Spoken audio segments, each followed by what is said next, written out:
engcwele owembathise indalo ngobukhosi bakho wabeka inkazimulo yakho uNkulunkulu engcwele phezulu kwezinto ezenzelwe ukuba zibonakalise udumo lwakho wena ogcobe baba wonke wakho ngamafutha uNkulunkulu olungileyo wawahlukanisa phakathi kweinto zonke ukuze kwazeke okwabantu nokwakwakho uNkulunkulu wena uNkulunkulu engcwele ozimisele baba izindawo kanye nabantu baba dumise igama lakho uNkulunkulu engcwele athi uPaul umpostoli akahlale emathempelini akhiwe ngezandla uNkulunkulu olungile ongasho ukuba abantu kabamiselwe ukwakhela kepha uNkulunkulu okwakhiwe ngabantu kwahlukaniswa uNkulunkulu engcwele kwenzelwa igama lakho uyakubusisa ebese kuphenduka uNkulunkulu ophilayo kungabe kusaba ngokwenziwe ngabantu uNkulunkulu ophilayo njengomnikelo kwaAbele kwathi sewamkele wangcweliswa uNkulunkulu olungile wabungasaveli nje esandleni sakhe kepha uvela enhlizweni ekhethekile unogcobo uNkulunkulu olufanele udumo kwena nenkanyiso ebusweni bakho Mesiya ulungile injalo indumiso kwakungesikho kuba wena udinga ukudunyiswa ngabantu kuba abantu benziwa nguwe nodumo abalethayo luvela kuwe baba usuku nosuku umzuzu nomzuzu unezidalwa nezingilosi engazange zehle zizenyameni ezikunikeza udumo uNkulunkulu umzuzu nomzuzu okungasho Nkosi engcwele ukuba wena qobo lwakho udinga lolo dumo uzube uNkulunkulu nokuba uzophakanyiswe kepha wakwenza konke lokhu kuze kuthi bonke ababizwa ngegama lakho bathi uma besondela bethinta izinto zegama lakho besondela uNkulunkulu beza ngalolo dumo abalinikezwa nguwena ebese bephenduka nabo uNkulunkulu engcwele benziwa abafaniswe nawe ebese bephenduka nabo uNkulunkulu olungile babe ngabantwana bakho sizwa phakathi kwalendlu uNkulunkulu sisezweni nangosuku emehlweni abantu olufana nezinsuku zonke kepha uNkulunkulu engcwele ngokulandela indalo yakho nemvelo ngokulandela uNkulunkulu kwenza kwakho nokwazi kwakho wena owahlukanisa kuqala phakathi kweinsuku zonke siyazi uNkulunkulu engcwele ukuba uma singena kulo njengokusho kwakho ukuba uma ulususa unyawo lwakho kulo isabatha ekwenzeni konke okuthandayo ujatshuliswe ngubungcwele bukaJehova obudumisekayo dingenze ukuba ukhwele phezulu kwezintaba udlifa likayihlo uJakobe uNkulunkulu olungile lokho kuyinkomba yokuba uma umuntu esuke ezintweni zakhe naseyintweni uNkulunkulu zabantu nezezwe nezenyama ancike ezintweni zakho Nkosi ozembathise ngobukhosi bakho nozigcobe ngamafutha akho nobeke phezukwazo igama lakho lo muntu uyamhlukanisa naye uNkulunkulu umenze abe ngaphezulu kweinto zonke azasondele kuwena asondele kuleyo nkazimulo uNkulunkulu obeke kuyo lezo zinto azihloniphayo silapha Nkosi ngokuthando lwakho olutshale ngaphakathi kithini othe uma ukhuluma ezwini lakho wathi aningithandanga nina kuqala kepha nganithanda kuqala silapha uNkulunkulu engcwele ngokuthando olutshale ngaphakathi kwethu oluthe uma inhliziyo zethu zivuleka sikwamkela sase siphenduka sikuthanda kepha siyazi ukuthi sikuthanda njengoNkosi hayi ngokuthando lwethu uNkulunkulu olufushane esithanda ngale izinto zethu kanye nabantu esibathandayo kepha sikuthanda ngothando olutshale ngaphakathi kwethu lolo thando esaziyo kalinqamuki ukuthi uma sondela phakathi kwalendlu nangalolu suku sizokhonza sizokubonga uNkulunkulu sikhulekela lolo thando ngaphakathi kwethu uNkulunkulu wethu kuba lungapheli nokuba lunganqamuki sisasezweni Nkosi yezulu nomhlaba zifika ikhathi nezimo ezihlukahlukene eyicima uthando lwezinto ezihlukahlukene umuntu ayithandayo athi umuntu benento ayithandayo ayidlayo kepha ekuhambeni kwesikhathi abese ngabe sayithanda ngabe sayifisa leyo nto athi umuntu benomuntu amthandayo kepha kuhamba isikhathi angabe samthanda lo muntu nezinto abethanda ukuzenza kepha ekukhuleni kwakhe angabe sayikhathalela lezo zinto. Sisalapha phakathi kwendlu yakho Nkosi, sizovuselela uthando lwethu nawe kuba uthi ekuhambeni kwethu asekukhuleni kwethu nasekuphileni kwethu lolu uthando esinalo ngawe lungafani nothando lwezinye izinto oluhamba lihambe luphele noma luguquke, kepha ukukuthanda kwethu uNkulunkulu kufane njengoba sakuthanda ngamhla sizinikela kuwe. Sikhulekela kakhulu Nkosi engcwele ukuthi ziqhubeke izinsuku neminyaka luye lukhule lolo thando ngaphakathi kwethu.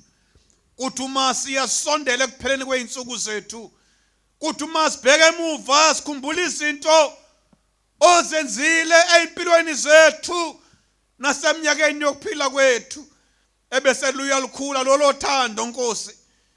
uNkulunkulu uma sivunwa nguwena luye ludlule ngaphezulu kothando esasinalo ngamhla sizinikela kuwe. Kepha uma sibheka uNkulunkulu engcwele konke osenzele kona nako konke uNkulunkulu okwambula emehlweni ethu, sibone nembali ukuba akukho esingakuthanda nesingakukhathalela ezweni ngaphezulu kokwazana nawe nokuxhumana kanye nawe. Ingakho uthi khumbula usuku lweSabatha lwenze lube ngcwele, ngoba lo muntu uma ehlele ekhumbule ebheke emva ebese bheka zonke izinto ozenzile kusukela ngalolo suku owaqala ngalo uNkulunkulu umsebenzi wokuqala wakha izulu nomhlaba kuze kube imanje Nkosi yethu, lo muntu kumele ababaze, lo muntu kumele akhangeke. uNkulunkulu engcwele uma ibona ukwenza kwakho nobukhulu bakho, aso ngaphakathi emoyeni wakho ukuthi akekho omunye obe namandla okwenza lezi zinto, akekho omunye onamandla okubusa ngalendlela, ehlabelele emoyeni wakhe ethi akekho nganguNkulunkulu, akekho ngamelana kanye naye. Nkosi yezulu nomhlaba siphambi kwendlu yakho ngosuku lwakho lweSabatha, lusuku kithi olungesingcindezelo yokukhonza, kepha sesikuthandile usuku esazi kuba Nkosi ephilayo siyabusiseka ekuphileni kwethu nasemoyeni yethu ngalo, ngoba siyazi Nkosi ephilayo kuba njengaloku wafunga ekuqaleni ngento zonke uNkulunkulu ophilayo oyihlelile wayimisa ezingozobukhosi bakho, kawuzange uphenduke uguquke uNkulunkulu engcwele ekufezeni izifungo zakho. Ngakho siyazi Nkosi yethu kuba njengaloku wabeka isibusiso phakathi kwalo, uma singena nathi kulo siligcina ngaleyo nhliziyo enokubonga nothando nokudumisa, isibusiso sakho sihlala phezulu kweimpilo zethu. Ngena kanye nathi phakathi kwalendlu usibusise uNkulunkulu engcwele. Uyawazi ukudinga kwabantu bakho ngokuhlukahlukana kwabo Nkosi elungile. Izibusiso kasizizwe izinto esibheke emuva sithi uNkulunkulu wasibusisa, kasadinga ukubusiseka, kepha usuku nosuku siyadinga ukubusiswa njengoJesu mayefundisa abafundi bakhe ukuthandaza, bethi Nkosi sifundisa ukuthandaza njengoJohane wabafundisa abafundi bakhe. Ufike endaweni ethi siphi isinkwa sethu semihla ngemihla. uNkulunkulu olungile siza kuwena ngoba siyazi ukuba usuku nosuku siyasidinga lesi sibusiso njengesinkwa semihla, kuze kuthi uNkulunkulu lapho kungakaneliseki khona empilweni zethu usanelise Nkosi yethu ngobusiso lwakho. Sizocela kuwena Nkosi yethu uba uthinta inyama yethu, sizocela kuwena uba uthinta imiqondo yethu uNkulunkulu olungileyo, kuba phakathi kwento zonke ibheke kuwe Baba wethu olungileyo, lapho kuvela khona ukuthula okusinikeza lokho kuthula ukhuluma ngakho uPaul uba ukuthula ongenaqondwa ngabantu. Sizocela uba uthinta imphefumulo yethu Nkosi kanye nezinhliziyo zethu, usibusise, sibusise ngezwi lakho, sibusise ngomoya wakho, sibusise ngothando lwakho siphakathi kwendlu yakho, sibusise ngokuthula kwakho uNkulunkulu, esazi kuba uma sikwamukela noma yini enye engakaqonde empilweni zethu, kepha siyaneliseka uma sinokuthula okuvela kuwena ngaphezulu. Sibusise uNkulunkulu ngobudlelwano nangobuzalwane ophakathi kwalendlu, uma ibandla lakho libuthene, masingabuthani njengabantu ngabanye ngokuhlukana, kepha engeneni kwethu phakathi kwalendlu Nkosi yami senze sibe munye, nenhliziyo yethu ibe yodwa uNkulunkulu olungileyo, ukuthi ukuhlangana kwethu kwakhe imfudumalo Nkosi yethu, athi umuntu mayephuma phakathi kwalendlu ezwe ngaphakathi kwakhe imfudumalo uba uyingxenye yebandla eliphilayo nelinothando. Sibusise ngezwi lakho Nkosi elihlomisayo nelisakhayo, nalapho singaboni khona kepha lenza umsebenzi ofihlakele empilweni zethu, ukuthi emva kwesikhathi sibone lo msebenzi umila kithi. uNkulunkulu engcwele, kungekho usuku esingakhomba ngalo kuba kungenxelo losuku, kepha siyazi ukuthi usuku nosuku masiza phakathi kwendlu yakho uNkulunkulu ophilayo uthela izwi lakhe elinamandla okwenza umsebenzi ongaphezulu kweinto zonke kithi siyakheka. Sibusise ngalo Nkosi, sibusise ngezwi lokukhuza lapho sidinga ukukhuzwa khona. uNkulunkulu olungile, usakhe njengabantwana bakho, ngoba siza phakathi kwalendlu ngokuzinikela, kungesikho ngokuqhutshwa ngumuntu kepha ngokuzinikela, ngoba sifuna ukwakhiwa. Baba, siyabonga uba phakathi kwalendlu, siyabonga ukubuthana kwethu uNkulunkulu phakathi kwendlu yakho. Siyacela ingelosi zakho kanye nomoya wakho engcwele uhlanganyele kanye nathi. Lenkonzo nalendumiso uNkulunkulu ibe iphunga elihle phambi kobuso bakho. Udumo nobukhosi nokulunga konke makube kuwe, nakuJesu Kristu inkosi yethu, nakumoya engcwele nathi manje kuze kube phakade. Amen. Makube uNkulunkulu wethu uqhawe ukulunga nokubongwa ngezikhathi zonke kuze kube phakade. Amen. Umgcojwa esikhumbuza ukuthi sizophetha inyanga uNkulunkulu asekela ngayo ibandla. We honor the thousands. They are no longer hundreds, but it is the thousands who came before us. We honor the men and the women who stood last in the corner. We honor the men and the women who sang the hymns that we sing today. We honor the men and the women who read the scripture that we read from today.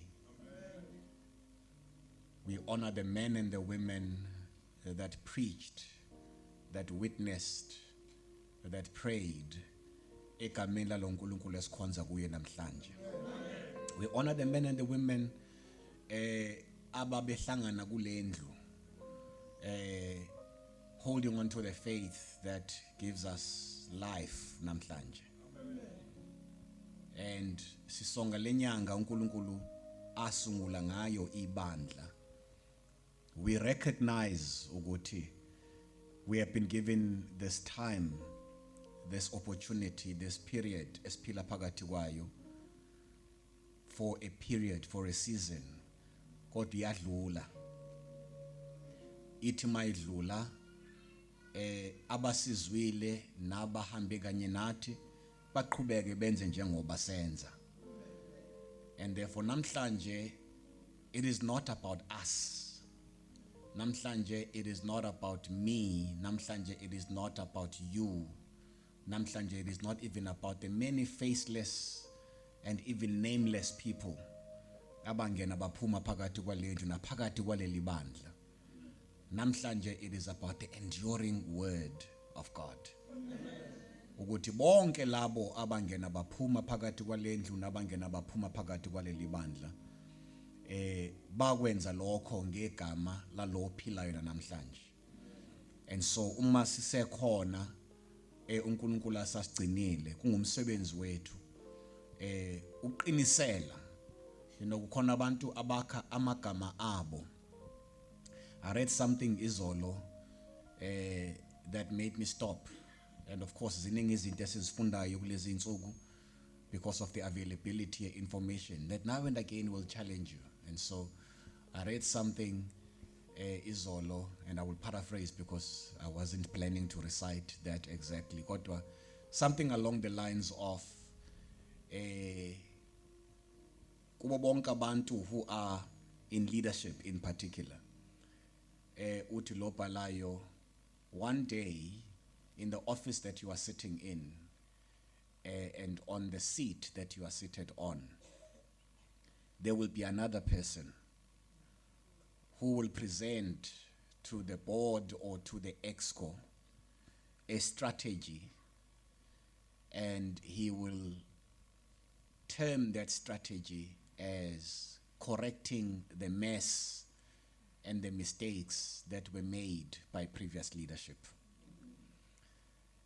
And so uma ebhala lo bhalayo uthi kubalekile ko wonke umuntu who is in a position of leadership to know ukuthi in as much as in your years and in your time konke okwenzayo it is great in your eyes and in the eyes of those that you lead, kodwa there will be a period la kuyovela khona abanye ngasemva kwakho whose mission and strategy will be to correct the mess that you created.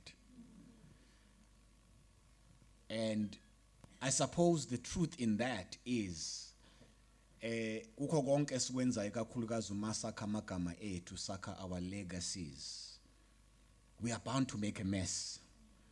And noma kungakuhle kangakanani emehlweni ethu, kodwa at a different time, in a different season, and under a different test, there will be parts of what we do that will be termed a mess.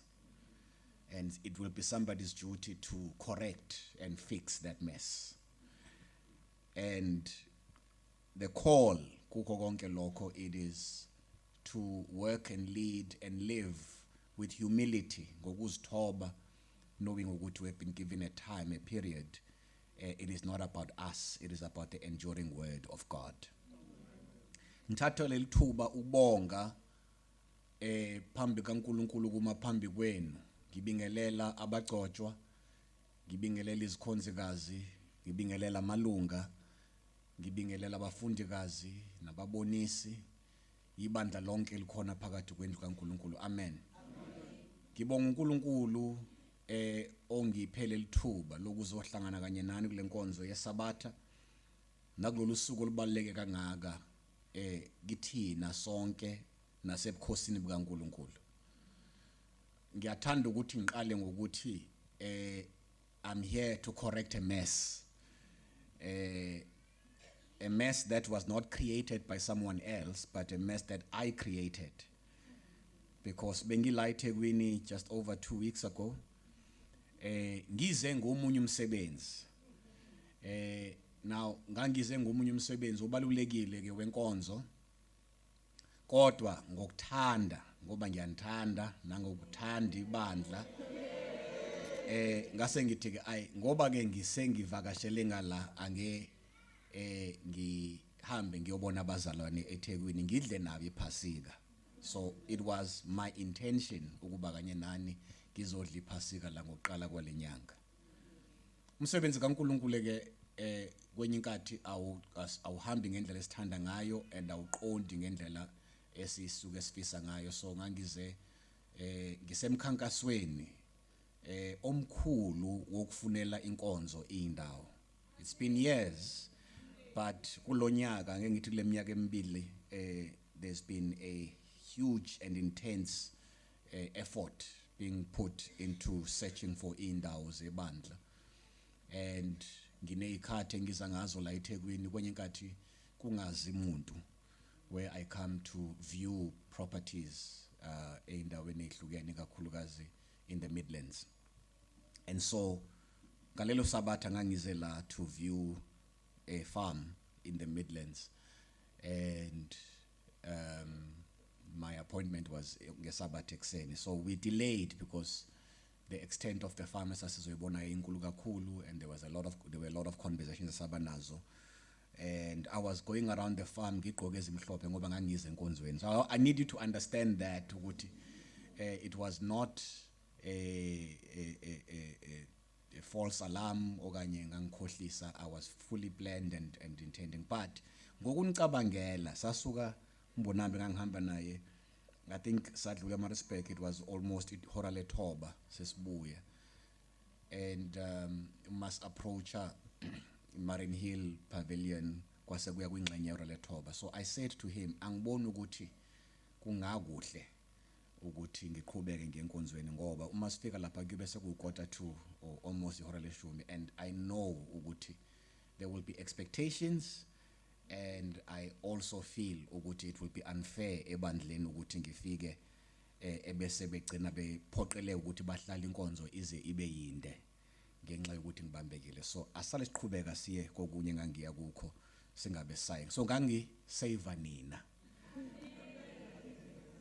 ngezwa ke ngemuva ukuthi hayi naphuma nadle phase ngo 4:30 ngezathu engasahlangene ke nami omunye ko wamesa pha lapho kwangase mina kwenza leyo mess kodwa ke mina ngixolisela iphathi yami ukuthi I had full intention yokuba phakathi kwebandla and I did receive feedback yokuthi ibandla was a little disappointed and so ukuza kwami namhlanje la ngingasezile ukuzodla iphasika kodwa ngizodla usuku lwami lokuzalwa kanye nani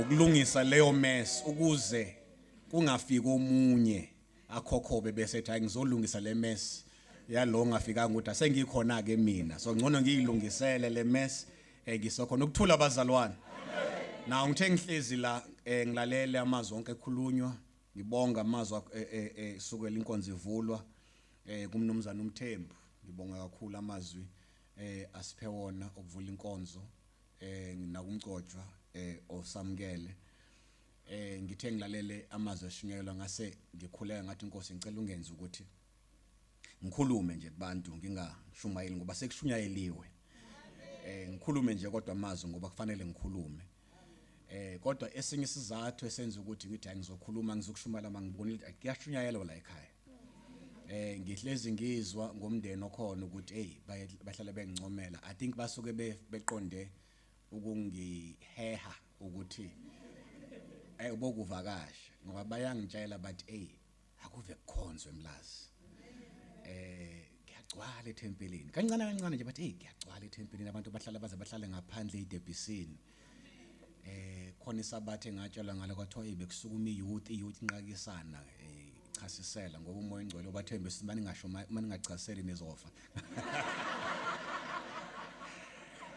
kodwa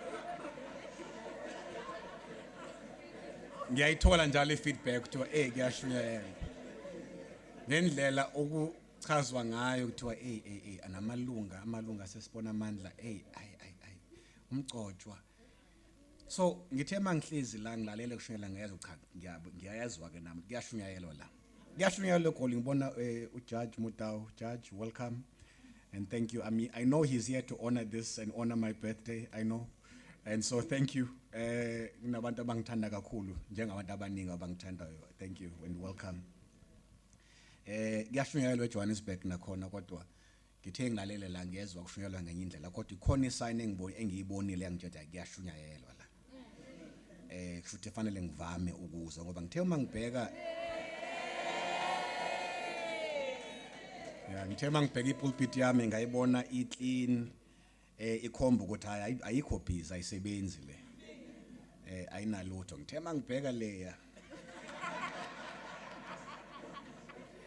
ngabona ukuthi kuyashunyayelwa iyashukwa le pulpit angazi noma umgcotshwa ubuyaza ayibeke phansi ayihlikihle ngonyawo mayeseshumayela noma khona nomoya wamaGreek obuye uvuke la kushawane nangayo ngoba ngiyayibona manje ngathi crackile kusho ukuthi kwashawana ngayo yathi wayasihlanganise kwathi waye ngeke sayithe ngenye ngoba umgcotshwa uzophinda shaye futhi ngayo ngoba kuyashunyayelwa la ekhaya so ngithi ke cha nami ngizobuya ngizoyishuka le in a couple of months na izobe sifana naleya thula abazalwane thule ebandleni elingcwele sizobonga uNkulunkulu njengoba ngishilo ukuthi kuhlangana izinto ezimbili ezibalulekile of course ngingeke ngakubeka eceleni ukuthi ilanga elikhulu elibalekile kumina la uNkulunkulu angipha khona ukuphila la uNkulunkulu aphefumulela khona ukuphila umuntu nomuntu sonke njengoba sikhona ila uNkulunkulu aphefumulela ngalo ukuphila ezimpilweni zethu it is a miracle ngoba we have now come to understand ukuthi ukuphila it is a miracle abanye abantu bakubuka as random selection ukuthi ayi nomuntu uyazalwa uyaphila ngicabanga ukuthi umuya ngokukhula there are things now that we've also come to understand kakhulukazi and I'm going to touch on a sensitive subject mhlawumbe uma usukubone ekukhuleni ubona abantu abaphilayo aba perfect mangithi perfect abaphilayo ngendlela zonke health wise okungekho nkinga kodwa number 1 bahluleke kwenye inkathi ukuthola abantwana kungekho anything ongathiwa ayini inkinga edinga ukunyangwa kodwa just naturally bahluleke ukuthola abantwana abanye ambamba umntwana kodwa abantwana bangaphili it highlights and amplifies kithina sonke ukuthi kuthina uNkulunkulu asipha isipho sokuphila. It is not random. It is not a random selection kodwa umusa kaNkulunkulu. Ikakhulukazi ukuphila uzufika eminyakeni ethile njengoba sonke ngezigaba zethu ngokuphiwa ngokuhlukahlukana kokuphila esifike kuyona. It always reminds us kumele njalo isinike lokho ukuthi kubaluleke kangakanani kuNkulunkulu. Namhlanje ngizothanda ukukhuluma kuyinyanga esikhumbula ngayo ukumiswa kwenkonzo nokuzalwa kwenkonzo. Ukuzalwa kwami enyameni enyangeni yokuzalwa kwenkonzo engathi noma iminyaka ingafani kodwa 10 days after ukuzalwa kwenkonzo. It is significant. It is significant ngoba namhlanje uma ngithi sizobonga, one of the things egxila emoyeni wami ukuthi ukubonga, to have gratitude emoyeni wakho nokuyinto ebalulekile kakhulu, that it has to be the gospel. Uma sikhuluma ngevangeli nevangeli lika Jesu Kristu, at the core and at the essence yevangeli kuyafuneka ukuthi sikhulume ngomoya wokubonga ngoba siphila esikhathini namhlanje la khona ziningi ingqinamba kuthina esikholwayo okungamele zisithuse noma zisimangaze ngoba siyazi ukuthi okuningi kwezinto esizibonayo zenzeka kuyiprofeto ezibhalwe embhalweni. Kodwa obviously uma sesiyibona in real life zenzeka izinto iguquka, ezinye zazo ziqondene neeconomy, ezinye zazo they are political, ezinye zazo they are social, ngeindlela zonke, ezinye zazo zingaphakathi kwethu whether psychologically or emotionally.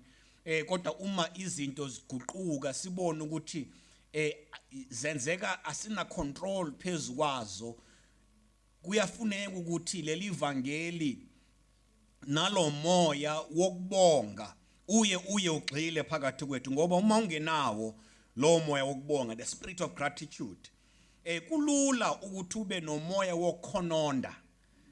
Uma umoya wokubonga ungekho kuwe, khona omunye umoya ongenayo, umoya wokukhononda, umoya wokunganeliseki. Namhlanje sibona angazi ukubiza ngani ukuthi angithi simanga, but sibona into eshaqisayo kulabo abalandela iCommission kaMadlanga, la sibona khona abantu, abanye babantu ababusisekile, abanye babantu abanikezwe igaba eziphezulu nabanamaholo aphezulu uma uunderstanda ukuthi izwe lethu liphi ngokwenkokhelo. Kodwa umuzwa umuntu obehola iholo lingaphezulu kwa 100,000 ngenyanga athi ngiyahlupheka, ebese efika endaweni yokuthi abe nezinto ezenzayo ngoba efuna ukunezela phezu kwalokhu athi uma ekubheka athi inhlupheko yena. It is that spirit, lo moya wokunganeliseki nalo moya wokukhononda ohamba ubusungena phakathi komuntu umenza ukuthi afune ukwenza izinto uma ngabe lo muntu ebold enesibindi esingako, okanye uma engekho that bold omunye ugcina ukuphila kwakhe ekudiscounter to a level ukuthi ayikho into emnyakazisayo, emmotivateayo, emjabulisayo ngoba kuyena konke nje kuyabheda.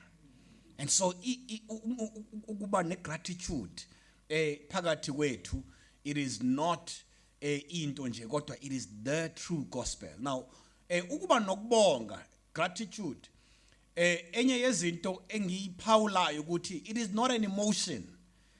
Ngamanye amazwi akubona nje ukuthi umuzwa wokuthi ube nomuzwa wokubonga ngoba imizwa iyashintsha ukuthula imizwa iyashintsha ingakho ngithanda njalo ukusebenzisa umshado ngoba uthando akuwona umuzwa uthando it is a choice uthando it is a decision umuntu aphila nayo impilo yakhe yonke uma esethe ngiyamthanda umuntu provided there is no harm eyenziwayo kulowo mshado it is a decision lokho kusho ukuthi kunezinye insuku la khona ungekho umuzwa onawo wothando kwenye inkathi kuneyinsuku la kuthi chifi khona kodwa kumele uthando lusale lume ngoba it is a decision that you made and it is a mental state yokuthi but I live and I walk in love ukubonga kunjalo gratitude injalo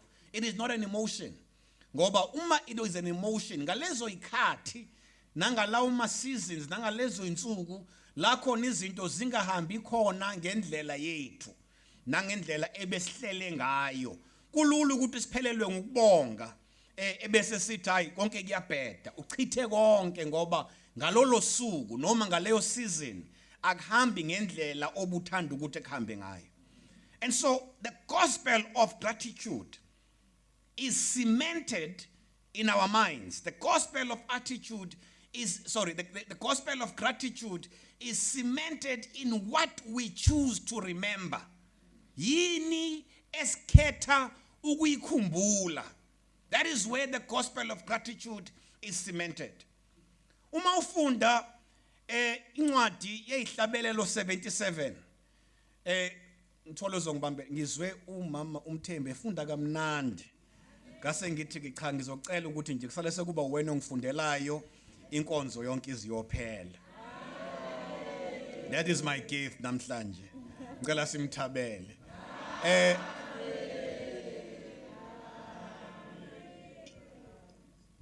ihlabelelo 77 incwadi kusukela ku 77 ngithukuya kuyihlabelelo 83 or so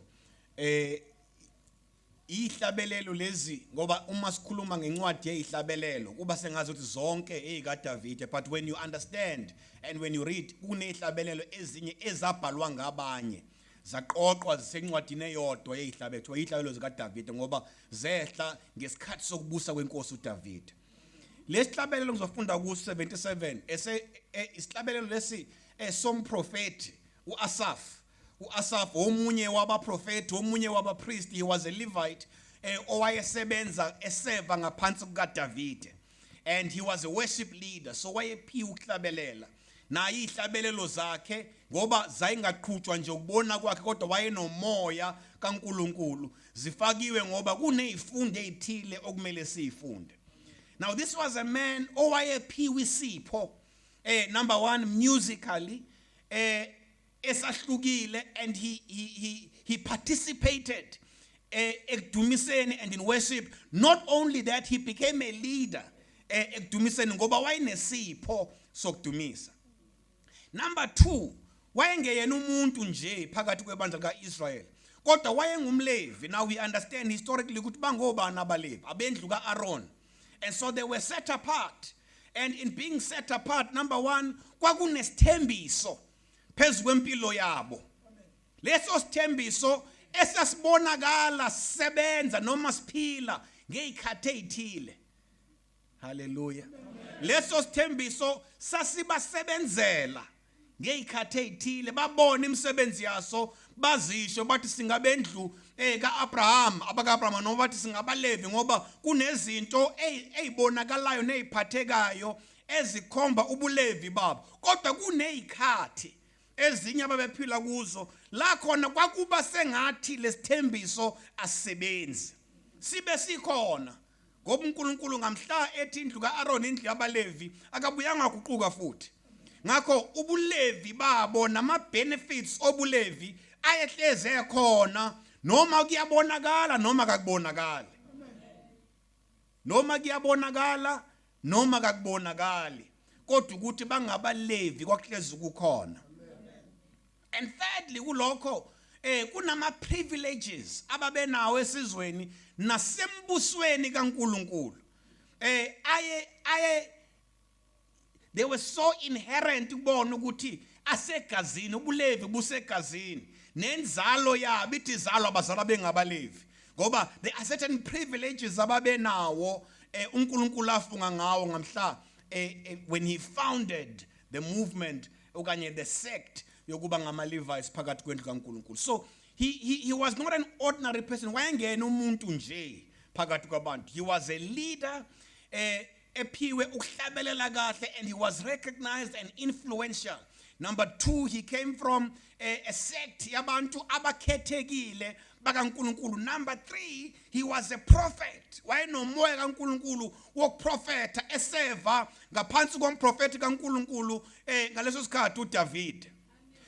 Kodwa kufika isikhathi la uma ufunda in Psalm 77 kufika isikhathi where he goes through a spiritual crisis. Hallelujah.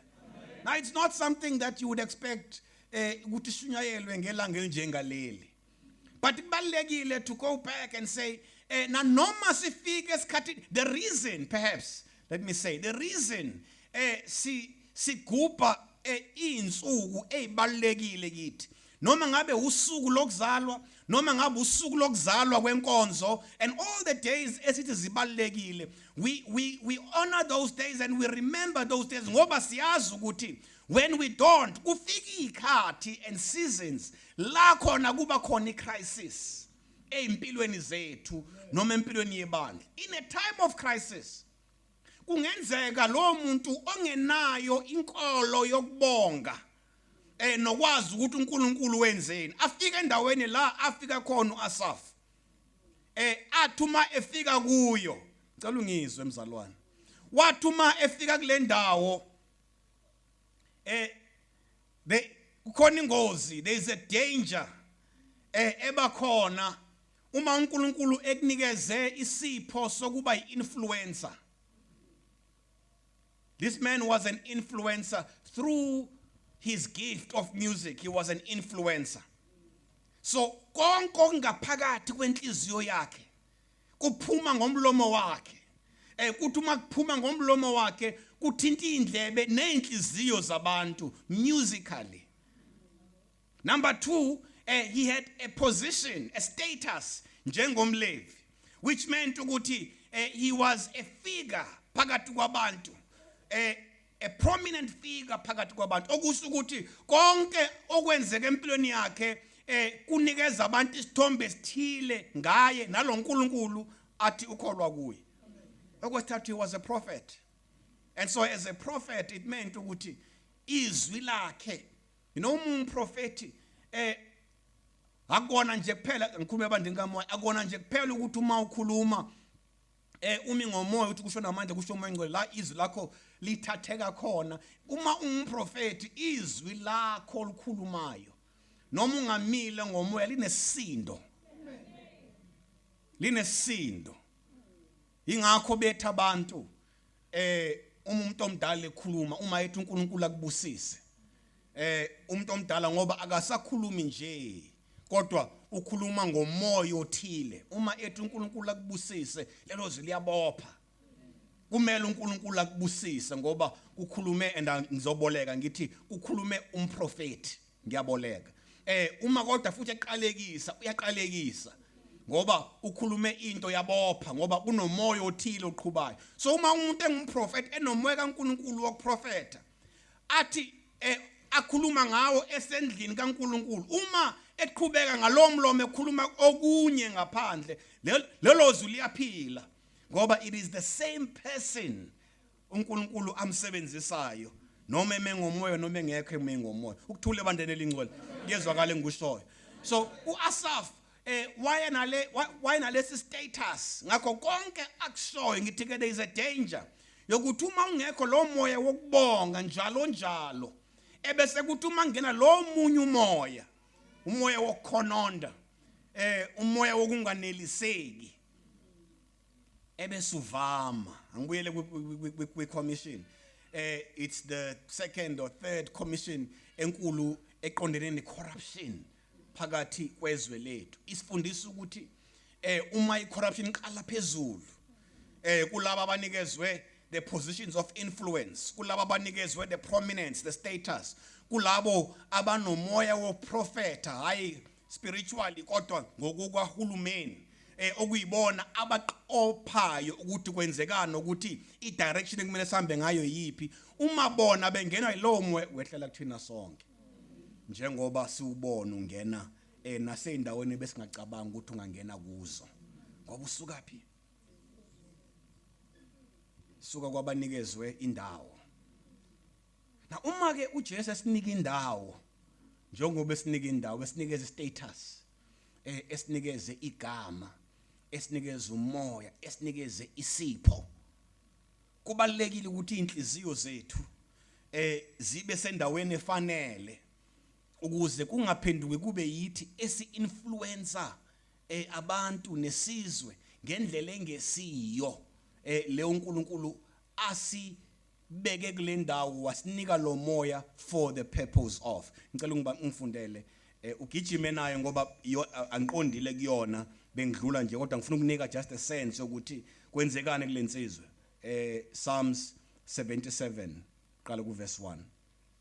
Siyafunda incwadi yezihlabelelo 77 verse 1. Ngiyakukhala kuNkulunkulu ngezwi lami, kuNkulunkulu ngezwi lami, yena wolalela kimi. 2.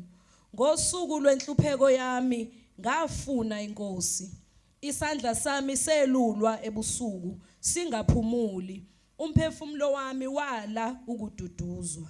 3. Ngakhumbula uNkulunkulu ngalingoza, ngazindla wathi umoya wami wahluleka. 4. Yena uyabamba amehlo ami alindayo, ngiyakhathazeka ukuze ngingakhulumi. 5. Ngizindlile ngezinsuku zamandulo ngeminyaka yaphakade, ngiyakhumbula ukuhlabelela kwami ebusuku, ngiyakhuluma nenhliziyo yami nomoya wami uyahlola. 7. Pho inkosi yodela kuze kube phakade na, ayikuphinda ukuba nomusa na. 8. Umusa wakhe uphelile kube ngunaphakade na, isithembiso sakhe siphuthile ngesizukulwane nesizukulwane na. 9. uNkulunkulu ukhohliwe ukuba nomusa na, uvalele isisa sakhe ngolaka na. 10. Ngase ngithi lokhu kungukugula kwami, iminyaka yobunene bophakamileyo ngoyikhumbula. 11. Ngokhumbula izenzo zikaJehova, ngokhumbula imimangaliso yakho yasendulo. 12. Uphindele lo verse. 11. Ngokhumbula izenzo zikaJehova, ngokhumbula imimangaliso yakho yasendulo. 12. Ngiyakuzindla nangokwenza kwakho konke, ngikhulume ngemisebenzi yakho. Ngiyabonga kakhulu. Ngiyokhumbula izenzo zikaJehova. Yebo, ngiyokhumbula imimangaliso kaJehova. Na uma ufunda chapter sahluko 73 kula uthola khona ingqikithi yonke ngoba 77 it's just a conclusion kodwa u73 kula uthola khona ingqikithi yonke ukuthi yini le eyayimhlukumeze emoyeni, and what you get ukuthi uma ebheka abantu abangakholwa, yeah, that's where ingqikithi ikhona ku73. Ubheka abantu abangakholwa nabangamasaba uNkulunkulu, ubabona bephila kahle. Ubona abantu abangamdumisa uNkulunkulu uthi weyindawo bayayibuza ukuthi uNkulunkulu wokwazi ngani esikwenzayo, ngamanye amazwi akekho uNkulunkulu. Ubona abantu abangamesaba uNkulunkulu nabangamethemba uNkulunkulu bephila kahle, besimama, bedla kahle, uthi baphuza kahle, badla kahle, and there is no consequence ekwenzeni kwabo. Uthi uma ibheka impilo yakhe engumprofeti, engumlevi, enesipho sikaNkulunkulu, ekhonza uNkulunkulu endlini yakhe, ngeinsuku zonke zokudumisa athi uma ebheka impilo yakhe afica impilo yakhe ingekho kwilevel yalaba bantu aba ku Instagram walesi yasikhathi. Yeah. Hallelujah. Afica impilo yakhe ingekho lapha ya ku first class. Athi uma ebheka ukwenza kwabo ngendlela abaphila ngayo yonke lemthetho yena atshelwe yona nafundiswe yona ukuthi ayigcine ngayo ayiphathe ngayo ayiqoqe afica ukuthi laba bantu abasimamayo abakwenzi konke lokho kodwa bayaphila. So the spiritual crisis and the depression afika kuyo wafika kuleyo ndawo ukuthi kumsiza ngani umuntu ukuthi akhonze uNkulunkulu.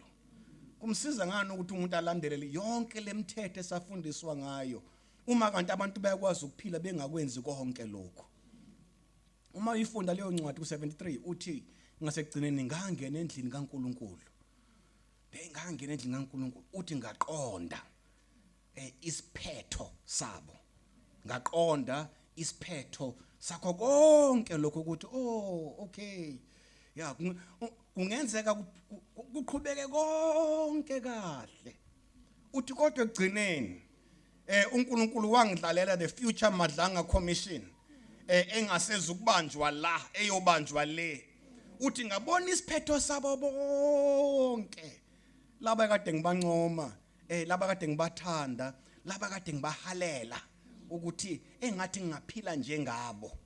Uthi ngase ngiqonda. Kodwa la ngiqonde khona ukuthi kulesi sikhathi ethi uma ekubheka konke lokhu kwenzeka he had real emotions, he had real feelings of comparison ngaphakathi kwakhe ukuthi yini mina okwami kungenje, yini mina okwami kungahambi kusheshe, yini mina okwami kungaphumeleli, yini mina bathi abanye abantu mina nginikela kangaka, yini mina ngikhuleka kangaka kodwa yini ngithembeke kangaka kodwa kungenzeki. Uthi kule ncwadi ku77 until I remembered, yeah, uthi I remembered imsebenzi kaNkulunkulu nezenzo zikaNkulunkulu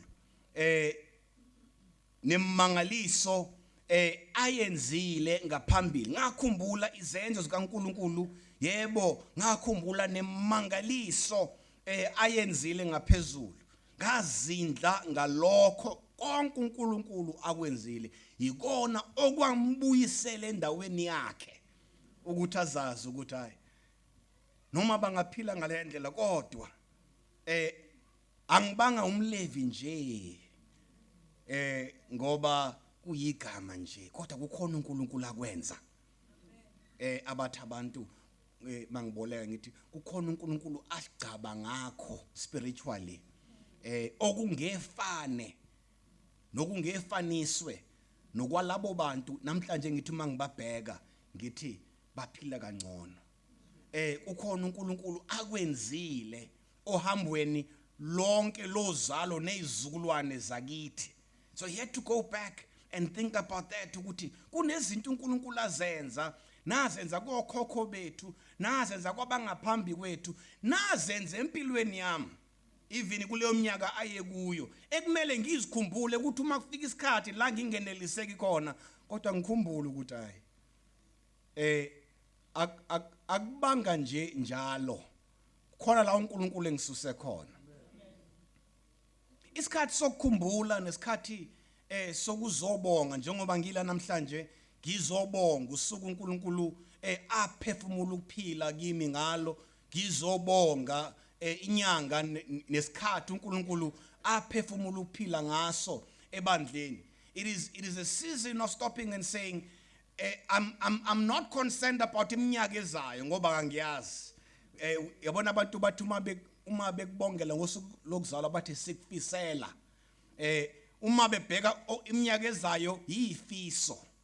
Sikufisela konke okuhle, sikufisela lokho yana konke akakenzeki kuyifiso. Kodwa esikucelebrateayo ngalolu suku acelebrate ifiso. Ake ngikhulume ngami, angicelebrate ifiso. Ngicelebrate konke asekwenzile. Ngicelebrate irecord uNkulunkulu anayo. Ngicelebrate akwenze kusukela ngominute number 1. Hey ukuthule bandene lengcwele. Ukuthula kubazalwane. Bengezukuya lapha. Ufundela Isaiah 9. Kunencwadi ezimbili engifuna ukuyithinta nje engaqondene nentshumayelo yami kodwa iqondene nalosuku okuyizinto ekumele ngiyikhumbule engiyikhumbuza zona njalo uma kungenzeka kufike ikhathi ngoba ziyafika kithi sonke uma kungenzeka kufika ikhathi ngithi ngizo celebrate low minute 1 okwathi uma ababelethisi bethi uyaphila kwakhona abakithi abathi Isaiah 9 verse 6. Siyafunda incwadi kaIsaiah 9 verse 6. Ngokuba sizalelwe umntwana, sinikiwe indodana, ubukhosi buya kuba emahlombe akhe. Uyakubizwa ngokuthi ummangaliso, isazi, uNkulunkulu onamandla, uyise osimakade, inkosi yokuthula. Hallelujah. Ngoba igama lami lesingisi leli ngicela uzoyifunda ngesingisi. Yeah, you in pink. In a pink. Okay. Jump. Yeah. We're reading the book of Isaiah, chapter 9, verse 6. For to us a child is born, to us a son is given, and the government will be on his shoulders, and he will be called Wonderful Counselor, Mighty God, Everlasting Father, Prince of Peace. Hallelujah. Umambele Matthew 5. Hayi ngimncane bazalwane Matthew 5. Sungafunda ke kwelesizulu. Matthew 5 uverse 48.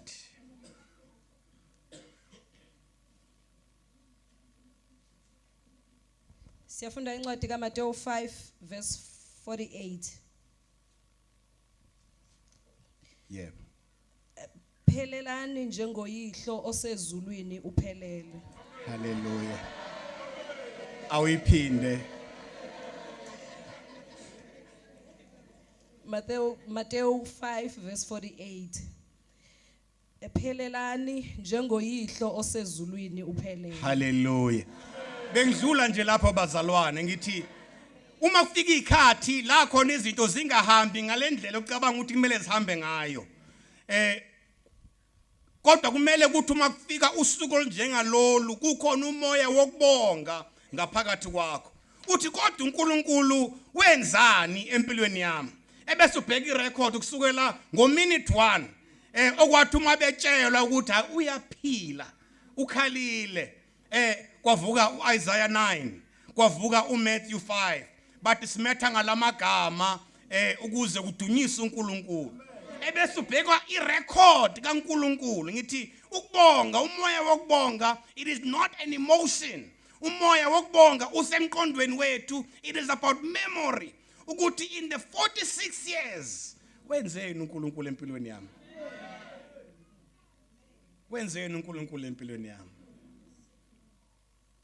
uNkulunkulu ngiphe kulonyaka ukuthi and it just happened hayi ngoba kukhona any crisis engiyona but it's just a season and kwafika kumina ukuthi it's probably more than 25 years that I have not spent a birthday at home sekuphela iminyaka enga 20 or 25 ngingagubha usuku lokuzalwa ekhaya kithi and so kwafika ukuthi akulonyaka angihambe ngibe sekhaya khona ukumnando kwenzekayo but uma usekhaya ulawa zalwa khona ula usuka khona and part of the reflection ukuthi yazi kulula ukuthi uma uhleli khona kobavume ebese kube nezinto onganeliseki ngazo ngoba we get used to our situation ngaleso sikhathi kodwa uma ubheke ukuthi hey uNkulunkulu ngisuse la umubuye kwaNongoma ukubuyele kwaNongoma ngalolo suku nje uNkulunkulu aphefumula umoya kuwe ngalo ukubuyele khona noma ungakhulelanga khona kodwa uma abakini besuka khona ke uye khona uhlale nje uthula reflect uthi abakithi basuka la noma nginganganeliseka ngempilo enginayo namhlanje kodwa kule minyaka 50 years 70 years uNkulunkulu asekwenzile empilweni yami nenzalo yakithi kungaka ebese ugcwala umoya wokubonga noma kuforum noma useflatini noma usesimweni esinjani kodwa uma uyithatha ukuyibeka endaweni la uNkulunkulu ekususe khona esigabeni seminyaka akunikeze yona ebese ubheka uthi uNkulunkulu ungenzeleni. We are not celebrating what is to come. We are not celebrating the wishes and the hopes ngoba asilazi kusasa lesiphatheleni kodwa esikwaziyo asesenzele kona esikwaziyo izimpi aseyilwile wayinqoba esikwaziyo izimpi ayilwile wayinqoba ngoba uma beyinganqotshwanga ngaba sikho la so uma sibheke emuva sibheka ubufakazi bokuthi uNkulunkulu unathi sibheka ubufakazi bokuthi uNkulunkulu ube nathi sibheka ubufakazi bokuthi leso sambatho asambathisa sona uma ngifunda lezi incwadi ezimbili ebese ngibheka ukuthi bukhona nalobo bufakazi okwathiwa uma bephefumula abaprofeti abangetha lamagama bathi babephefumula bathi simnika lamagama bukhona yini ubufakazi eyami impendulo ethi bukhona ubufakazi bugcwele nginofakazi kimi ugcwele ukuthi uNkulunkulu uthembekile uma uNkulunkulu ethembekile kule minyaka I have no reason to doubt him eminyakeni ezayo angasizathu sokuthi ngamdoubta ngeminyaka ezayo noma iyafika noma kayifiki kodwa anginasizathu sokumdoubta ngoba kule minyaka ewu46 useyiprovile ukuthi lokho engathi kuyikho thule bandene lengcwele ngizela namhlanje ukuzodla leli langa kanye nani kodwa ukuzokhuthaza ukuthi uthi uma kufika izinto nezimo kwenye inkathi komunye umuntu akusona isimo esibe senzekayo kukhona ikhathi where you feel stuck kade kuza kahle ebese kuya stuck ime injini icime ukhanyise akhanya amalambu onke ku dashboard kodwa imoto ingastart hawo kodwa amalamba yakhanya okuthi ibattery khona bafika bathi ibattery igcwele kodwa imoto ayistart yindaba so khona indawo ukufike kuyo ustake kodwa amalamba ekhanya akhomba ukuthi umlilo ukhona kodwa ustakile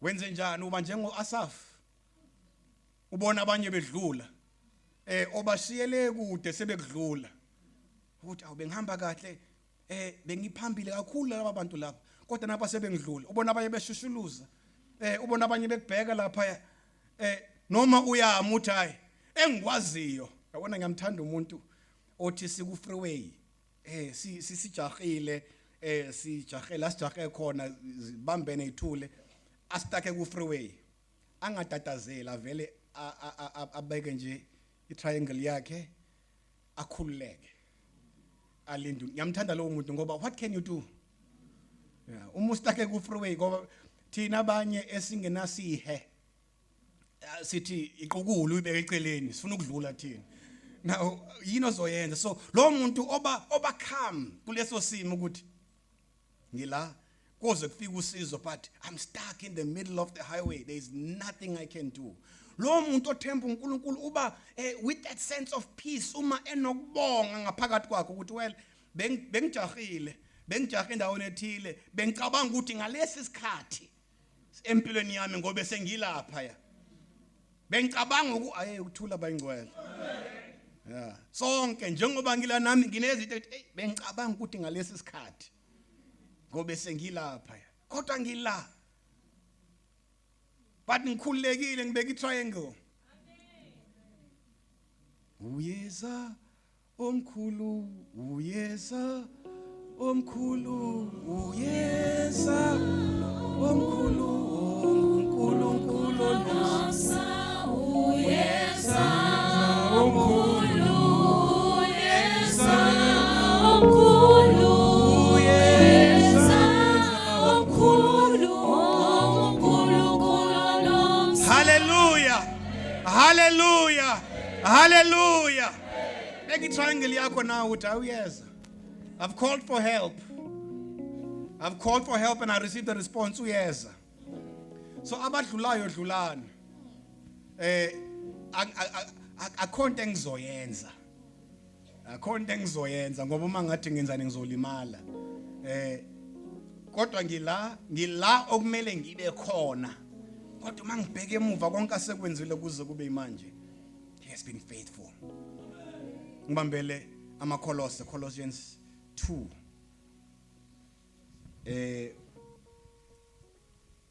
Verse 6. Thule bandene elingcwele. Khuluma ngomoya wokubonga. Gratitude is about memory rather than emotions ngaleso sikhathi. It's about remembering izenzo zikaNkulunkulu, the deeds zikaNkulunkulu and the wonders zikaNkulunkulu. Yeah. Colossians 2 verse 6. Siyafunda incwadi yabaseKolose 2 verse 6. Ngakho njengokuba nimamkele uKristu Jesu inkosi, hambani ngokwakhe. 7. Nigxile nakhelwe kuye. Niqiniswe ekukholweni njengokuba nifundisiwe. Nikuvame khona nibonge. Cela uphinde. AbaseKolose 2 verse 6. Ngakho njengokuba nimamkele uKristu Jesu inkosi, hambani ngokwakhe. 7. Nigxile nakhelwe kuye. Niqiniswe ekukholweni njengokuba nifundisiwe. Nikuvame khona nibonge. 8. Xwayani ningathunjwa muntu ngemikhuba nangokukhohlisa okuyize. Njengokwemvelo yabantu njengokufundisa kwezwe kunge njengoKristu. Hallelujah. Ngiyabonga kakhulu. Kuthule bandene elingcwele. It is so then, just as you received Christ as Lord, continue to live your lives in Him. The challenge ekuhambeni kwethu, the challenge uma sifike eminyakeni yokukhula sikhumbule insuku zokuzalwa, uma kufika eminyakeni yokukhula kwebandla sikhumbula isikhathi sokuzaleka kwebandla. The challenge is to continue to live in Him. Uqhubeka njalo sihamba kuye. That is the challenge. My challenge namhlanje engizoyikhulekela, it is not more life, but it is to continue to live in Christ. Lo engithi sengine record angikhombise yona. My challenge, my biggest challenge, it is not to achieve more. Yebo ziseningi izinto engisayibhekile empilweni, kodwa the challenge engizichallenja ngayo, it is to continue to live in Christ. Ne challenge engiyiphonsa kini njengebandla sisonga lenyanga uNkulunkulu azala ngayo nasungula ngayo ibandla lika moya oyingcwele. It is not about proving ukuthi ngempela uNkulunkulu wambiza umqalisi, ngempela uNkulunkulu wabumisa ubuholi, ngempela uNkulunkulu wawehlisa umoya. uNkulunkulu for the 109 years he has proved that. For the 110 years he has proved ukuthi wamisa umholi umqalisi. So there's no longer a need for God to prove that ngoba for 110 years he has proved that. The challenge esinayo njengamanje, it is to continue to live in Him. Ngoba okwenzayo kusukela from the first day after your celebration, okwenzayo uma uchezuka kulokho, uma usuka kulokho, uphazamiswa nanoma yini ekuphazamisayo, you start denying every single year. Hey bazalwane. when people move away from God, uma sisuka kuNkulunkulu esesibusisile uNkulunkulu ekubusisile uNkulunkulu njoba ngibheka abantu ngibona abantu la abanye engibaziyo abanye engikhule ngaphansi kwabo abanye esikhule nabo, and so there's a lot of history phakathi kwalendlu. I see families, I see faces zabantu abangasekho phakathi kwalendlu kodwa babe khona ngoba ngibona abantwana babo nemindeni yabo. Okwenzekayo uma uchezuka kuNkulunkulu, you from the day uchezuka, you start undoing every single year, every single record uNkulunkulu anayo. Yabona umuntu owine whatever competition, whether it is the marathon, whether it is soccer, whatever of the main competitions ayikhona khona manje, you are as good as your last game. And for as long as you remain a winner, you are a champion. Hallelujah. For as long as you remain a winner, you are a champion, and everybody will read your record. But the day you lose and the day you step out of your record, ubuyele emva, people start saying, kwenzakalani? And now you set a new record. And the more kwenzeka lokho, it is the more your previous record and your history disappears. And you become a history. Years later, if ungabuyeli kuleyo level owawukuyo, people will remember that. Not ukuthi hey, he was a champion. They will remember ukuthi the past 5 games have not been great.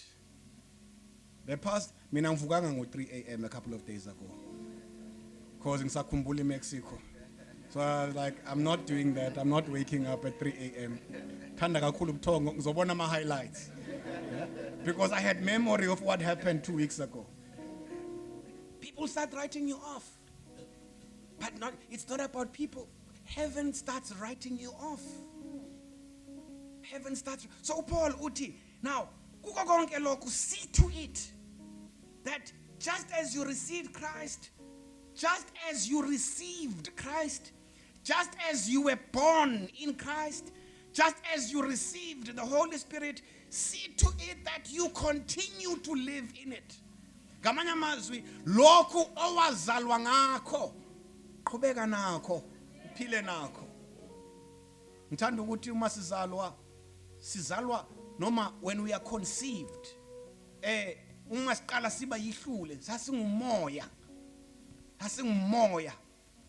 And ngokukhula kwenyama nokuvela kwenyama ngokubusisa kaNkulunkulu saze savela siyaba inyama, kodwa umsuka wethu singumoya. Uthi omunye umbhali uma ebhala uthi our greatest challenge as humans, ngoba we were formed as spirit and we were born as the flesh. Our biggest challenge as humans is to spiritualize our flesh and solidify our spirits.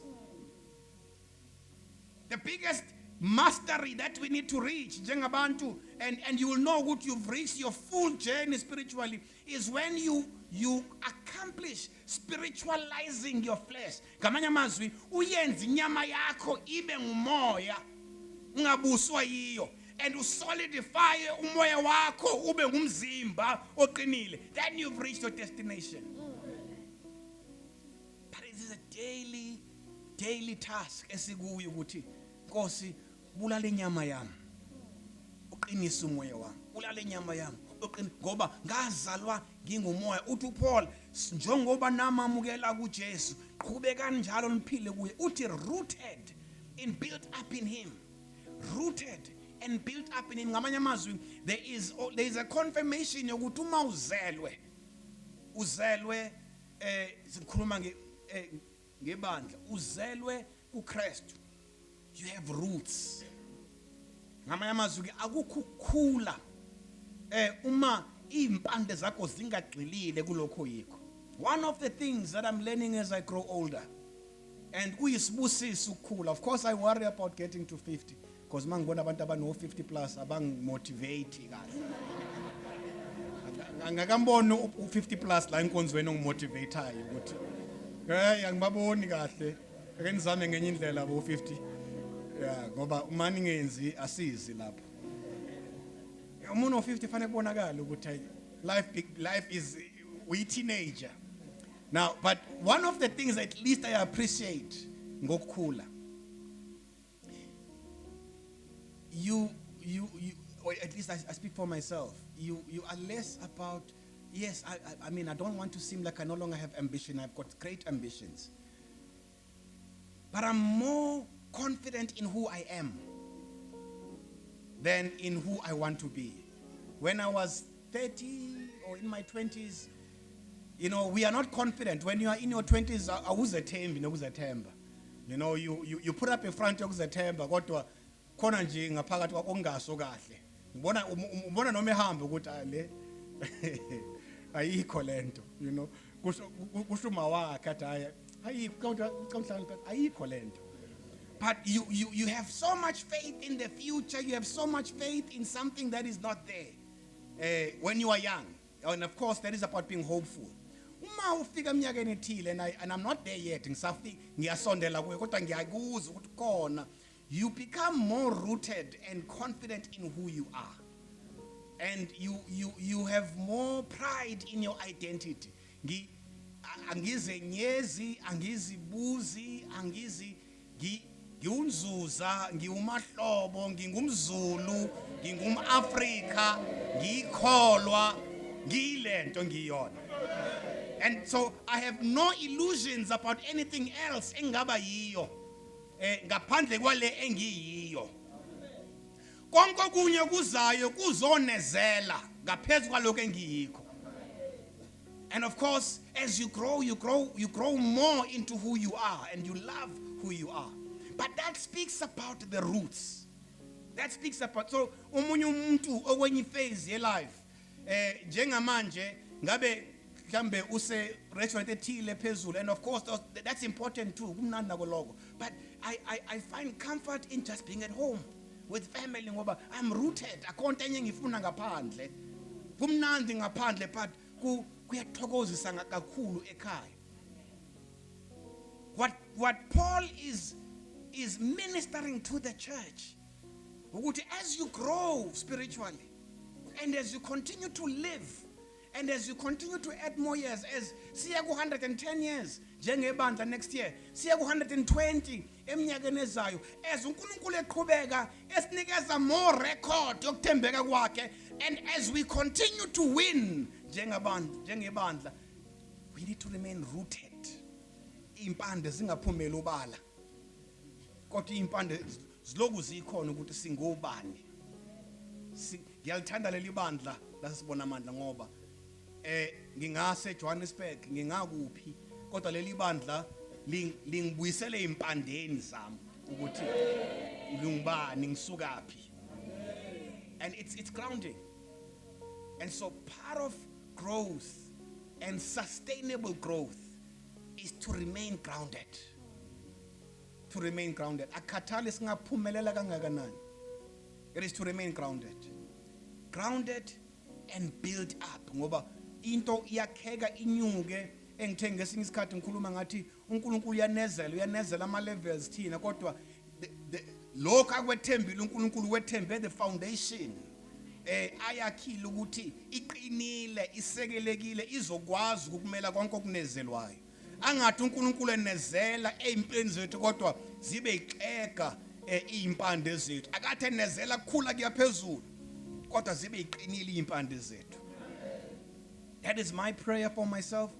That is my prayer for you as a church. Ukuthi sengathi uNkulunkulu angajulisa impande zebandla.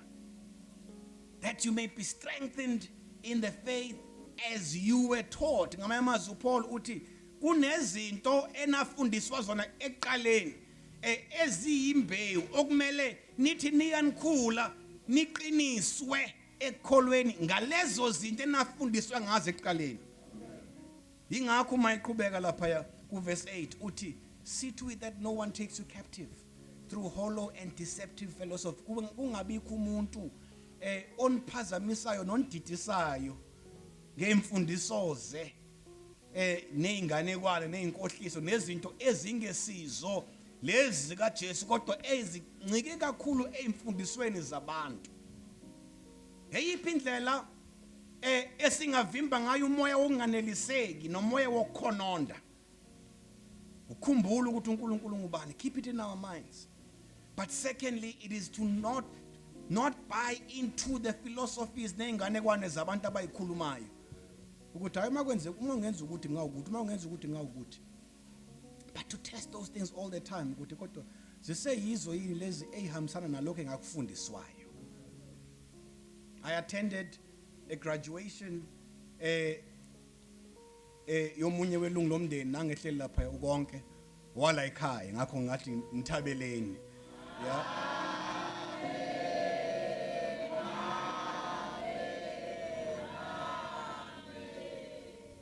Ngiyubonga umndeni kodwa ngibonga ibandla.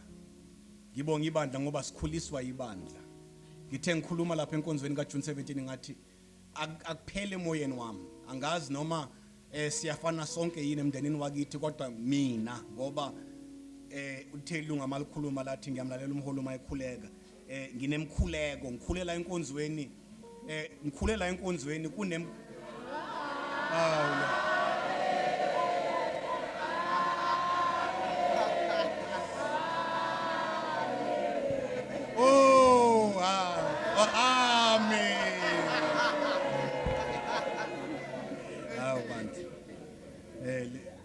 amazomprofeti bantu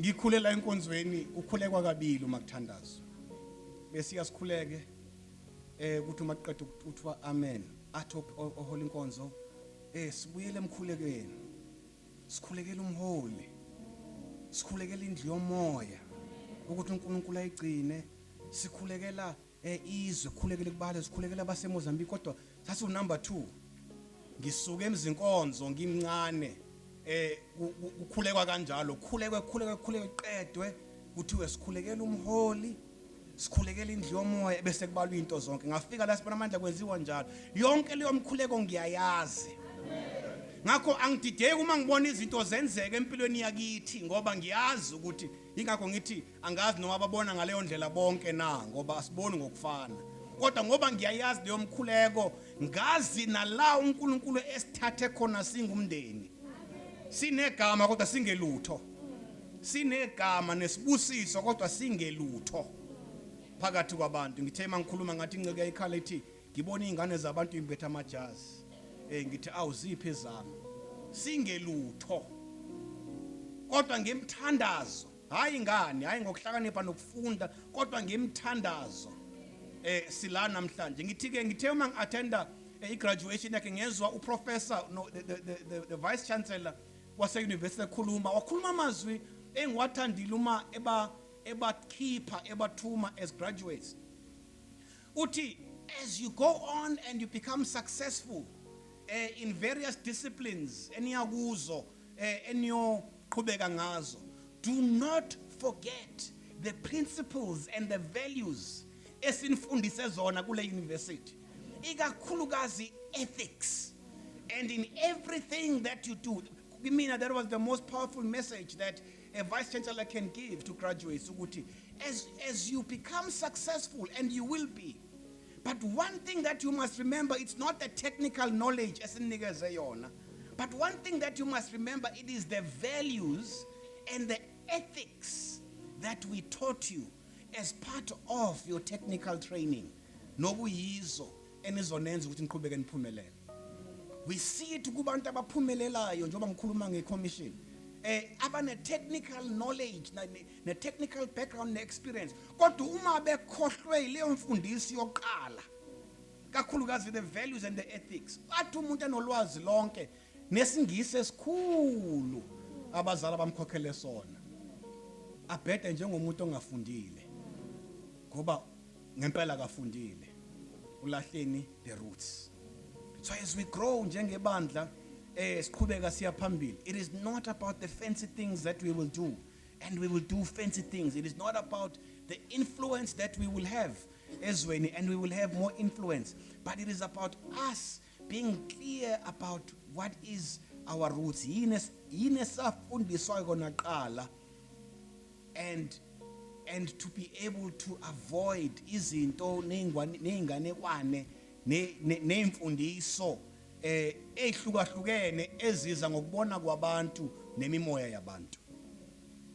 Miningi imimoya ekhona ezweni ephumela ezweni. Miningi imimoya ephumela amabandla, as I always say. Miningi imimoya ephumela isizwe. Miningi imimoya esiphumele njengabantu siphila.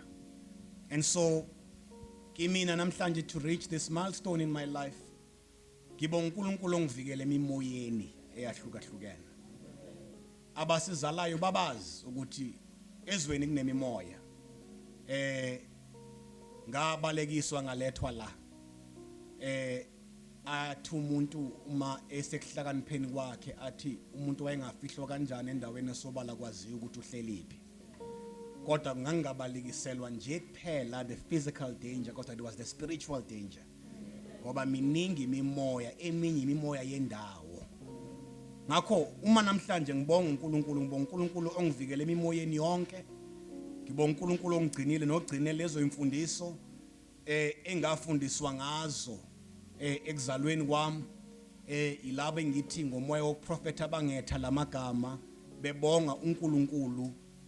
Bangithwesa lo mthwalo ngeke ngithi uma ngichazela abantu ukuthi igama lami lesizulu lesho ukuthini ngesingisi ebese ngithi I'm constantly striving for that perfection.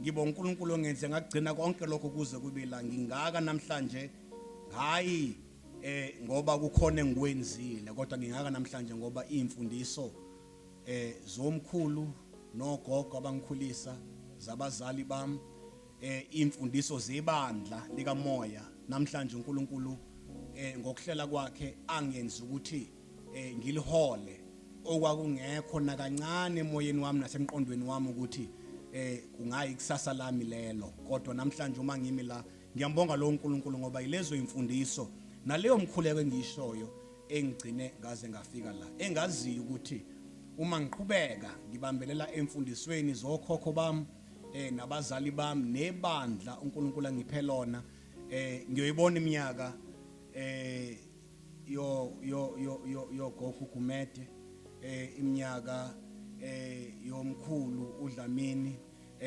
yamakhehla onke agcwele la endlini namanye angasekho kodwa ngingafani nawo ngiyoba stronger ukudlula wona ngiyayithi kubagcotsha uma sikhuluma ngeinto ezithile ezibalekile zenkonzo ngithi kubalekile ukuthi nibhale phansi nibehliki ukuthi nithini ngoba nonke niyobe ningasekho la kobe sekusele mina ngedwa sekumele ngichaze ukuthi kwakusho ukuthini la ngoba imina oyogcina vala umnyango ngithi ke ngiyamethemba uNkulunkulu ukuthi konke akwenzile ngaphambili uyoqhubeka futhi anezele kukho bangcwele ngibonga imkhuleko yenu njengoba ngishilo ngibonga uthando lwenu engiluzwa nanoma ngikuphi I'm really truly privileged and akukho engikwenzile to deserve that futhi akukho engingakwenza to deserve that ngibonga nje ukuthi ningithande ngendlela ningithanda ngayo sengidlula kulokho ngibonga uNkulunkulu osigcinile silibandla. It is a privilege to lead this church. It is a true privilege to lead this church. It is a privilege to see this church grow. Ikakhulukazi to see it grow from the ashes. La ayethe khona usathane uqedile ngebandla likaMoya Engcwele. It is truly a privilege and I don't want you to ever forget that. Ikakhulukazi njengebandla lasesibona amandla. We may not sing your praises all the time and there's no need to. We may not recount the history every time and there's no need to. The history is written on these walls. The history is written on your hearts. Your contributions ebandleni kaMoya Oyingcwele doesn't make you any more special than amanye amagatsha. Of course uNkulunkulu did great things emabandleni but there is no comparison embusweni kaNkulunkulu. Your story is yours and your contribution is unique emlandweni waleli bandla. And so I do want to specially thank you for that. Ngonyaka ozayo ka 2027 we'll be celebrating 30 years. 30 years from the time that God showed us what leadership and courage is, what sacrifice is. Akuphele emoyeni wami. Ikakhulukazi because I was here and I witnessed it all. ngakho ngiyambonga uNkulunkulu oligcinile ibandla kuze kube manje. Ngiyambonga uNkulunkulu osaqhubeka esipha iminyaka njengebandla, ikakhulukazi esipha iminyaka yokuthula. Ngibonga ukuthula phakathi kwebandla, ngibonga ubambiswano phakathi kwebandla, ngoba lingaqhubeka ibandla liphile uzubona ukuthi kwangesiba ububi nobutha kodwa kwakuyisitha esasihlasela. Alibuyanga lahlukana kaningi futhi ibandla emva kalokho, okukhomba ukuthi kwangesiza imfuno. Ngiye ngithi ukube kwakuyimfuno ngabe basuka ogcabasha bathi hayi nami ngifune lami, nogwala bathi nami ngifune lami, kodwa ngoba kwakungalwelwa lokho, kwakuliwa nesitha, kwadlula lapho labambani ibandla lime njengoba libambene namanje. Akube njalo njalo. Nginibongela nani kuma game eniwadlalile, nokuphumelela kwenu nerecord lenenisha ngeElisha, ngiyanibongela. Kodwa kakhulukazi ukudlala kwenu, and you are one of the top branches ebandleni, musically and in sports, and ikhathi ziyahlukana, but you remain a significant competitor entweni esenzayo njengebandla. Your contribution is felt. Bazalwane, ngibonga kakhulu ukuba phakathi kwenu namhlanje. Ngathi uNkulunkulu anganibusisa, ngibusisekela kakhulu emoyeni wami. Uthula makube nani nonke. Amen.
Nkosi yezulu nomhlaba, ngicela wena ukuba lezo ifundiso uNkulunkulu olungile, lezo iyalo naleyo ndlela naleyo mthetho uNkulunkulu abasifundisa yona, mayibe ngumthetho njalo empilweni zethu. Ungabi bikho omunye umthetho esiwamukelayo ochibeleya lokho Nkosi esabunjwa ngakho. Nkosi yezulu, wasibeka isisekelo, akekho omunye futhi uyobeka esinye sisha. Ngiyakhuleka kuwe uNkulunkulu wethu kuba mawusenze sithembeke kulesi sisekelo osibeke phezukwaso. Mawusenze sithembeke Nkosi elungile kulesi sipho osamkelise sona. Ekhathini lapho ukusebenza kwaso kubonakala khona gqame, kubonakala phambi kwabantu bonke.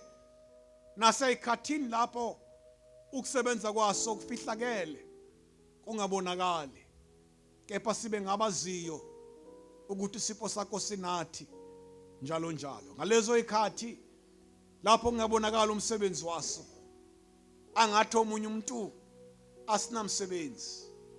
Ngalezo ikhathi lapho khona uNkulunkulu ophilayo sisebenza buthule, uNkulunkulu engcwele, kepha kungabonakala ubufakazi empilweni zethu Ngiyakhuleka kuwena uqinisa ukukhumbula kwethu.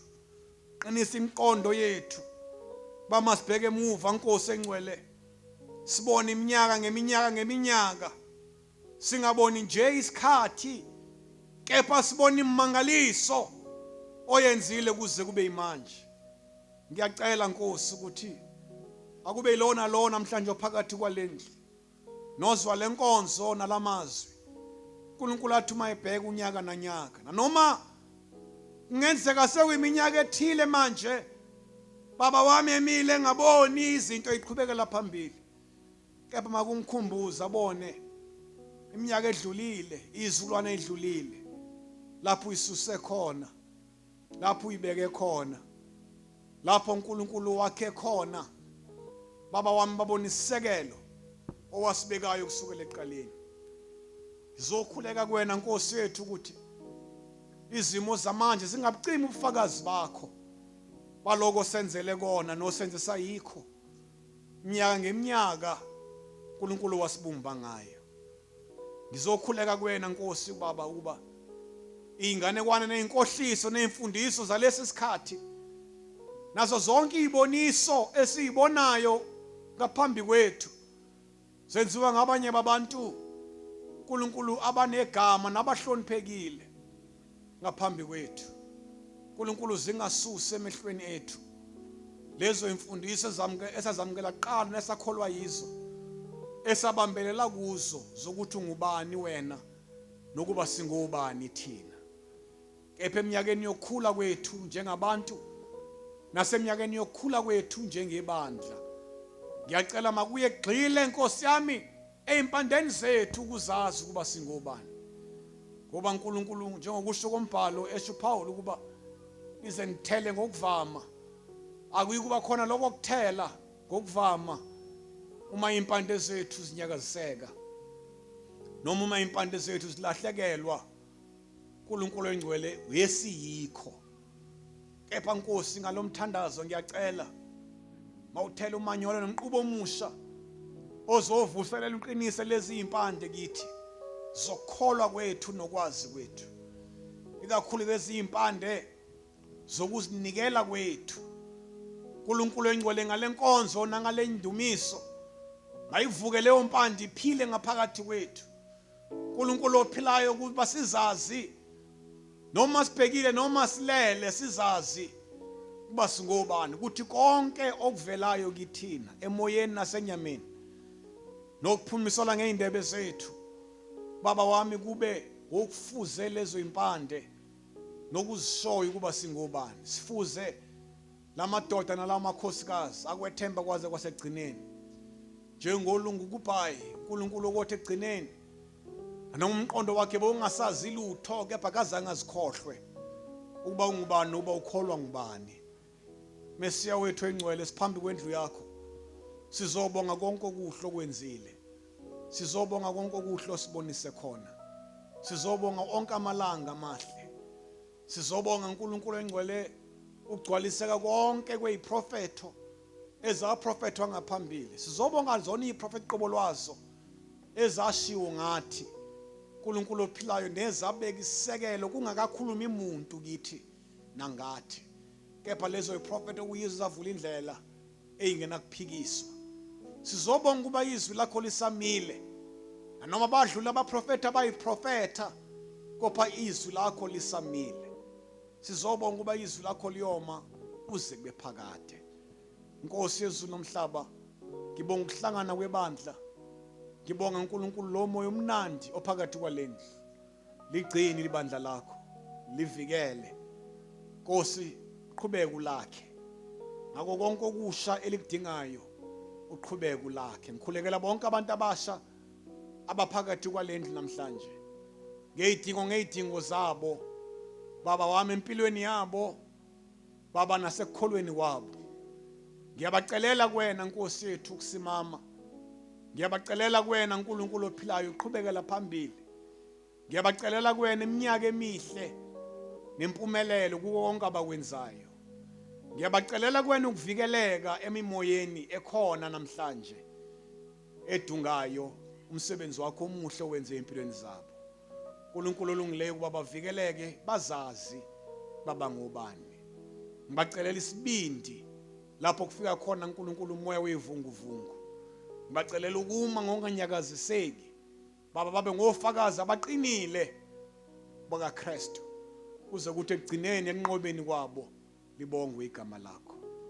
Khulekela abadala abaphakathi kwalendlu Nkosi. Qhubeka njalo ubavikele, qhubeka njalo ubasekele. Ngiyacela mawuqhubeka ubakhela imizi yabo. Uko konke abakutshalile nabakusebenzele kanzima ukwakha amakhaya abo. Abanye bevela amakhaya ayengenalutho kepha bakha bona namhlanje utho libonakalayo. Ngiyabacelela kuwena Nkosi yami ube ithukuthuku zabo izale okuphinda phindiwe. Nemkhuleko yabo uyilalele. Njengoba namhla sibonga imkhuleko baba eyakhulekwa ngabanye ngaphambili abangasekho kepha esibona imisebenzi yabo ngaleyo mthandazo. Ngiyabacelela kuwena Nkosi kuba ubagcine bayibone imkhuleko yabo iphendulwa. Nkosi yezulu ngibacelela insuku ezinhle ikakhulukazi sebefike eminyakeni yobudala ngaphezulu. Ngibacelela insuku ezinhle neminyaka emihle kube khona ukuthokoza nentokozo nenjabulo nokuthula uNkulunkulu eminyakeni yobudala babo. Kungathi uma bebheka emuva babe nosizi ungaboni bebona isikhathi samanje. Nkosi yezulu nomhlaba ngibacelela imfudumalo phakathi kwalendlu. Ithemba labo selikuwe nokubheka kwabo uNkulunkulu kungasekho ezintweni eziningi kepha kukuwe. Ngabafumane njalo ukuphila phakathi kwalendlu. Ngikhulekela bonke abasebenzayo phakathi kwalendlu. Baba abazisebenzi zakho ngokuhlukahlukana ngegaba nangamakhono ahlukene. Ngiyabacelela kuwena uNkulunkulu ukukhuthala. Bangaphela amandla. Nkosi elungile babone njalo imisebenzi emihle abayenzayo nemphumela yayo. uNkulunkulu ukuthi noma kufika izinto kwenye inkathi eziphazamisa umoya kepha kungapheli kubo kuba kabenzeli umuntu benzela wena. Babonge njalo uma bebona okuhle phakathi kwenkonzo yakho. Ngikhulekela abantwana abazelwe nabakhula phakathi kwalendlu. Njengoba namhlanje sibaningisi ngofakazi bokuhle okutshalwe kule ndawo nakuleli khaya okusaqhubeka namhlanje baningi abantwana abagcwele umhlaba namhlanje abakhule phakathi kwalendlu befunzwa benceliswa ngezwi nangeimfundiso zesimilo phakathi kwaleli khaya. Labantwana abazelwe nabakhulayo Nkosi ngiyacela ukuthi leyo mbewu nalelo bisi iqhubeke lube khona uNkulunkulu ophilayo baluzwe bakhule nabo uNkulunkulu engcwele babe utho ezweni.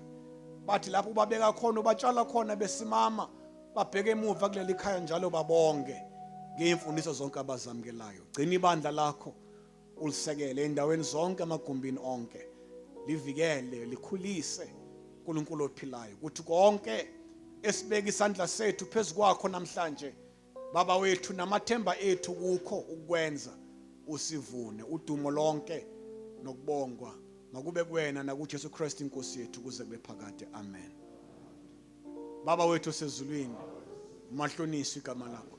Umbuso wakho mawuze. Intando yakho mayenziwe emhlabeni njengasezulwini. Usipho ukudla kwaneleyo. Thethelela amacala ethu njengoba sibathethelela abanamacala kithi. Ungasingenise kulingweni kodwa usindise kokubi. Ngoba umbuso ngowakho namandla nobukhosi kuze kube phakade. Amen. Ukulunga nodumo nobukhosi namandla makuhlale kuNkulunkulu wethu nakuJesu umsindisi wethu nakuMoya Oyingcwele kuze kube phakade. Amen.